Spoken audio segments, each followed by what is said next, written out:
everybody. Today I'm going to read Grace for President. But first, I want to talk about my first day of school. So, today was my first day of school and I went into my third grade classroom. Apparently, it was Miss Armstrong's birthday today. As well as it was the first day of school. So we had to have popsicles at the end of the day. Isn't that great? Well, back to the book. I'm going to read Grace for President. It's probably going to be short. I don't know. Okay, end the page right here. I don't know who. I know Abraham Lincoln. George Washington, I think. And then Grace. She's putting herself in a picture frame. Is this Theodore Roosevelt or someone else? Someone else. Grace for President. Damn it.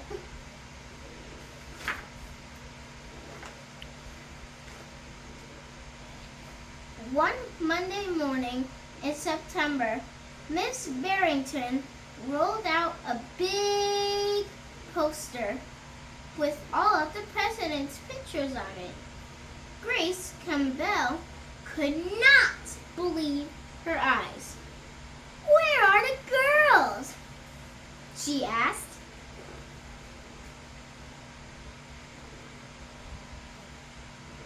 Yeah, this is the picture.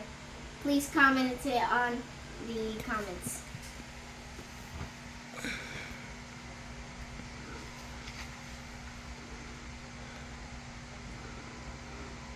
That is a very quick question, said Mrs. Barrington. The truth is, our country had never had a woman president. No girl president ever? Grace asked. "No, I'm afraid not," said Mrs. Barrington. Grace sat at her desk and stewed. "No girls? Who'd ever heard of such a crazy thing?" Finally, she raised her hand. Look at the page. Follow along with me if you have this book. Probably 1,000 of you have this book. I don't know.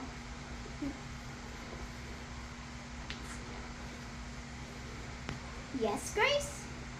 I've been thinking it over, and I'd like to be president." Several students in the class laughed. "Well, I think that's a star-splanged idea, Grace," said Miss Barrington.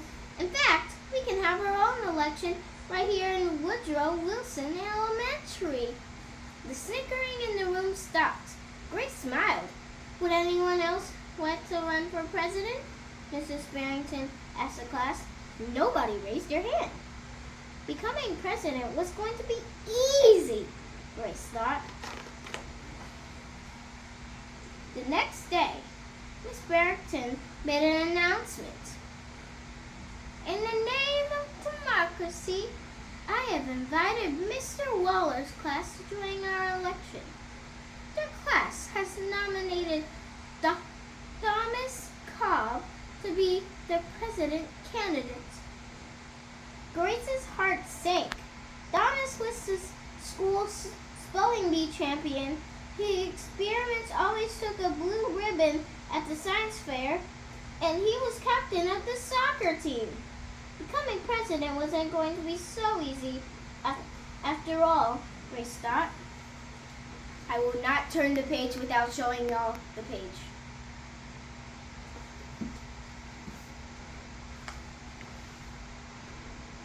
The teachers put the names of all 50 states and the District of Columbia into a hat.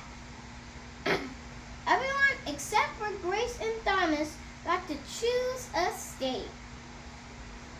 "I'm Texas," said Anthony. "I'm New Hampshire," said Rose. "I'm Michigan," said Bobby. "What does the number 17 mean?" Each state is assigned a number of electoral votes. That number is determined by how many people live in that state. So, Mrs. Barrington, each of you will be a representative for your state. Altogether, our country has 538 electoral votes. Mr. Walter explained. On election day, the candidate who receives 270 electoral votes or more wins this election. Why 270? Asked Rose. That's more than half of all the electoral votes. Mr. Walter said. Becoming president really wasn't going to be so easy, Grace thought.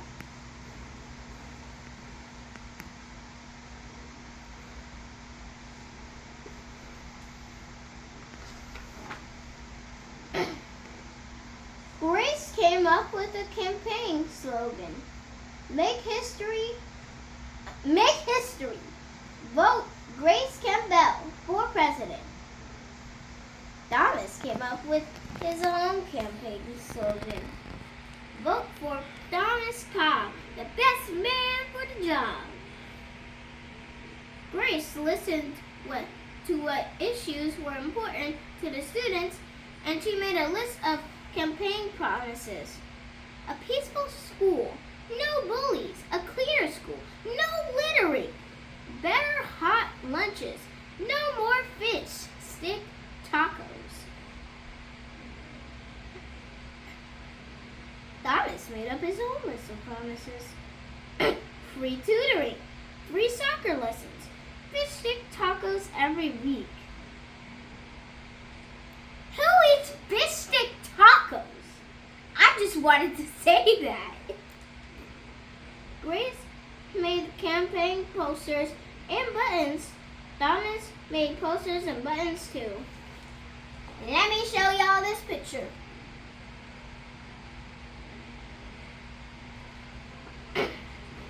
Okay.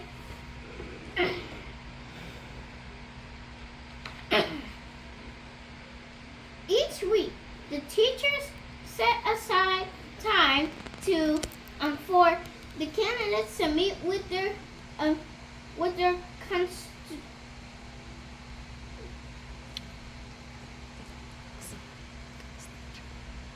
constituents. Guys, my mommy had to help me with this one, aka the camera person. Flip the camera, mommy. Polls were taken. Voters were making their choices. Tell me if y'all can see it. Okay, that's enough time. Pause the video if you need to.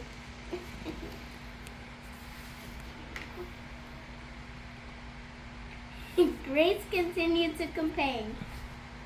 At recess, she gave speeches. During lunch, she handed out free cupcakes. After school, she held rallies. Grace.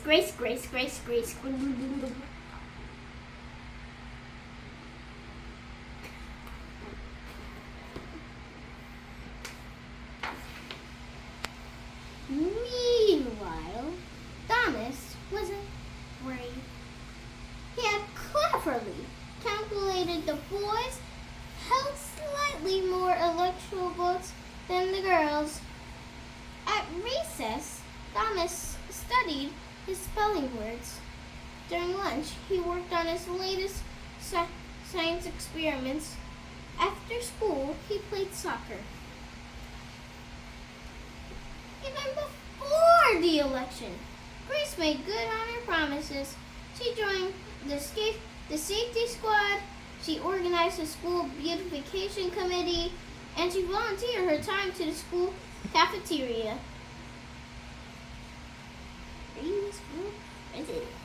Yeah. Honestly, guys, I'm voting for Grace.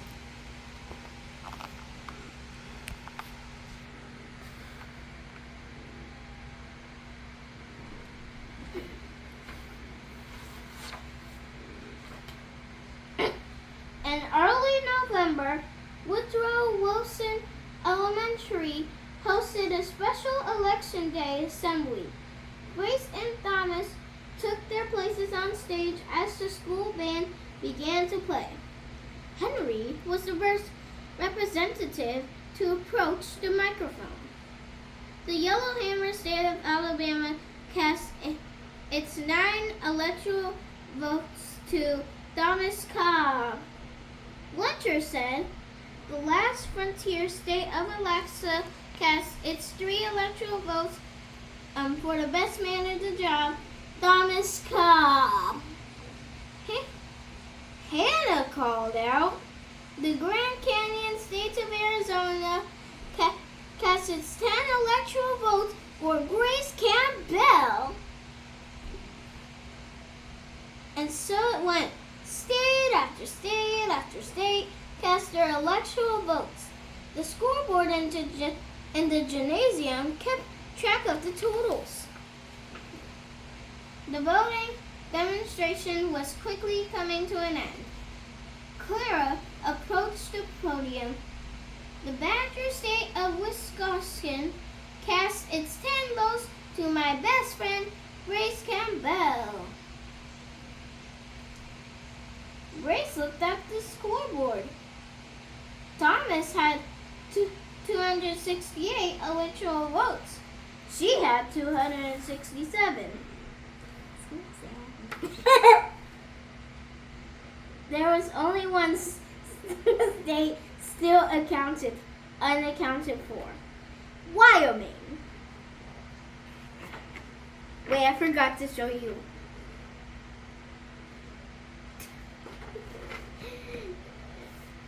And the earlier page.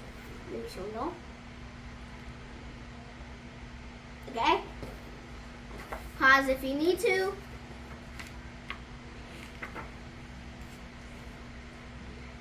Thomas grinned. Grace felt sick. Sam walked up to the microphone. He looked at Thomas. He looked at Grace. He looked down at Grace's handmade flag. Sam didn't say a word. What are you waiting for? Thomas whispered. The band stopped playing. All eyes went on Wyoming. Finally, Sam cleared his throat. The Equality State of Wyoming cast its 3 electoral votes for Grace Campbell. Wait, I forgot to show you all this. Turn the page. Whoops.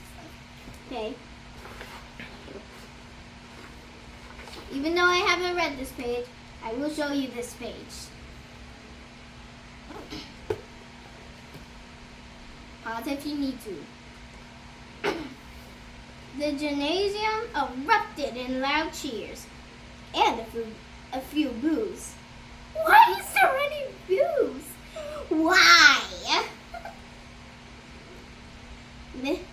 Miss Barrington approached the podium.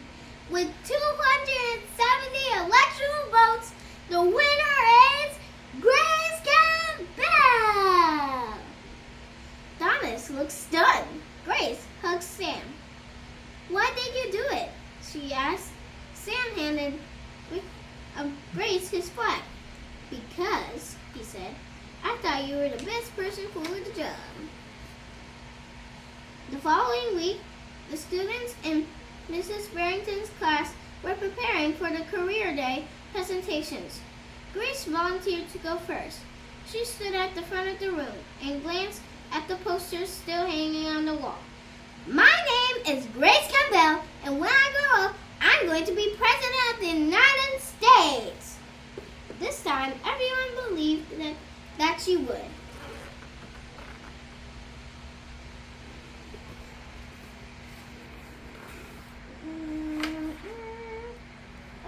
I am not reading this whole author's note. If y'all told me to in the comments, I will do it in a separate video.